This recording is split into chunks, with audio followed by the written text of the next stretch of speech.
When Sarah and Daniel got married, they thought they already knew everything about love. Their wedding was a dream, soft music, glowing lights, promises whispered under a golden sunset. Everyone said they looked perfect together, like two puzzle pieces finally connected. But what nobody told them was that marriage is not about how perfectly two pieces fit, it's about how they keep fitting even when life bends and reshapes them. The first year of their marriage was filled with laughter and new adventures. They traveled, explored new recipes, stayed up late talking about dreams. Everything felt effortless. The second year brought routine jobs, bills, responsibilities. Still, love was steady, comforting. By the third year, things began to shift subtly. Daniel got busier with his work, spending late hours at the office. Sarah, feeling lonely, began filling her time with friends, hobbies, and sometimes silent resentment. Neither of them noticed how distance quietly crept in, how the spark began to dim, not because love died, but because they stopped feeding it. By the fourth year, their marriage stood at a silent crossroad. There were no big fights, no dramatic scenes, just quiet walls between them. Dinner conversations became about schedules, not feelings. Dates turned into forgotten promises. One night, Sarah sat alone on the couch, scrolling through old wedding photos. She paused at one where Daniel was looking at her like she was the only person in the world. A tear rolled down her cheek. "Where did that look go?" she whispered. When Daniel came home, she didn't say anything. She just asked softly, "Do you think we're happy?" He froze. He didn't have an answer. It wasn't that he didn't love her, he did, deeply, but somehow love had turned into something functional, instead of emotional. That night, for the first time in months, they talked honestly. It wasn't easy. There were tears, defensiveness, and long pauses. But it was real. That talk became the first brick in rebuilding their marriage.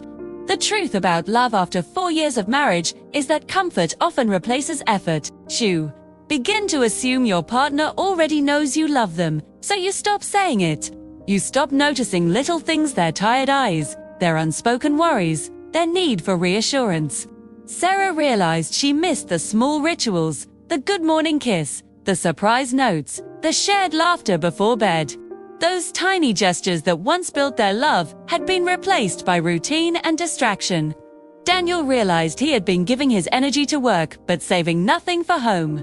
He didn't mean to neglect her, but that's how neglect begins, quietly, unintentionally. So, they made a promise not to restart their marriage, but to relearn it. They began by setting aside one evening a week just for them. No phones, no screens, no distractions. They'd talk, cook together, or just walk. Sometimes they laughed, sometimes they cried, but slowly, the warmth returned. Sarah once read that most couples break because they try to change each other, rather than understand each other. And that was their next lesson. She learned that Daniel needed quiet time after work, not because he didn't want to talk, but because he needed to decompress. Daniel learned that Sarah needed emotional connection to feel close, not just shared routines. They both learned to communicate their needs not as complaints, but as expressions of love. Instead of saying, "You never spend time with me," Sarah started saying, "I miss spending time with you." Instead of replying defensively, Daniel began responding with empathy. "You're right. Let's plan something this weekend." Their fights didn't vanish, but they changed. They learned that love isn't about avoiding conflict, it's about fighting for each other, not against each other. Thought. After 4 years, the romance they once had evolved into something deeper, friendship. They realized the strongest marriages are built on friendship, not just passion. Passion may fade and return in cycles, but friendship stays like a heartbeat underneath everything. They began doing simple things together, again grocery shopping, watching old shows, taking long drives. Daniel started leaving her little sticky notes again. Sarah began making him his favorite breakfast on weekends. These weren't grand gestures, but they reminded them why they fell in love in the first place. One Sunday, while watching rain fall on the window, Sarah turned to Daniel and said, "You know what I've learned. Marriage doesn't fall apart, suddenly it fades slowly, if we stop watering it." Daniel smiled, pulling her close. "Then let's keep watering it." Love after 4 years isn't like the first year. It's not about butterflies, it's about roots. It's not about fireworks, it's about the fire that stays even when the wind blows. Sarah and Daniel learned that love needs continuous effort, not just words but actions. It's choosing your partner again and again, even when life tests you. It's listening when you're tired, hugging when you're angry, and staying when it feels easier to walk away. They also learned that people change and that's okay.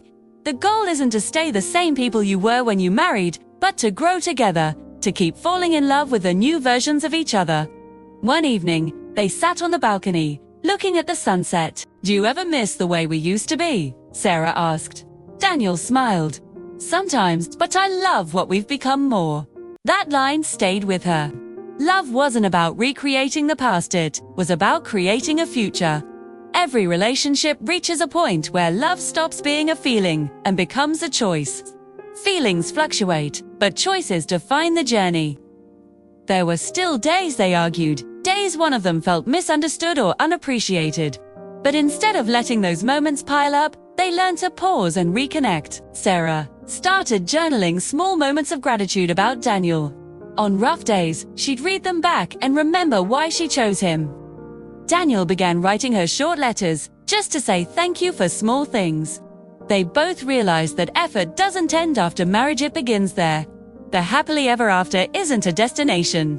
It's daily work, daily forgiveness, daily kindness. Their 5th anniversary was approaching, and Daniel wanted to do something special. He revisited the restaurant where they had their first date, Dret. When Sarah walked in, she gasped. It looked exactly the same. The same table, the same music, even the same dessert. He handed her a small box. Inside wasn't jewelry, but a folded note. It said, "We don't have the same spark we had on day one. We have something stronger, the fire that survived storms. Thank you for staying, for growing, for choosing me every single day. I promise to keep choosing you." Sarah's eyes filled with tears. "This," she said softly, "is what real love looks like." Lessons they learned after 4 years of marriage. Never stop communicating. Silence kills love faster than anger. Express gratitude often. Appreciation builds emotional safety. Don't chase perfection. It doesn't exist. Kindness does. Respect personal space. Love doesn't mean losing individuality. Keep dating your spouse. The effort that built love is the same effort that sustains it. Forgive quickly. Grudges are poison in relationships. Celebrate progress, not perfection. You're learning together. Be patient with growth. Both of you are still becoming. Sarah and Daniel's story. ISNT about a perfect marriage, it S about a real one. One that stumbled, broke a little, healed, and became stronger. Love after 4 years isn't about excitement, it's about endurance. It's about choosing to see your partner with new eyes every day, finding beauty in the familiar, and believing that no matter how far you drift, you can always find your way back if both hearts are willing.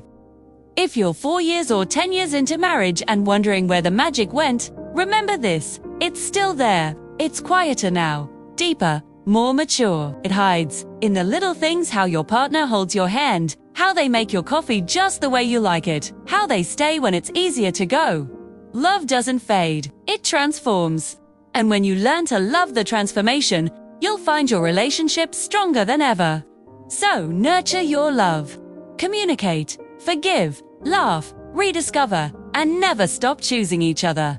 Because marriage isn't just about living together, it's about growing together.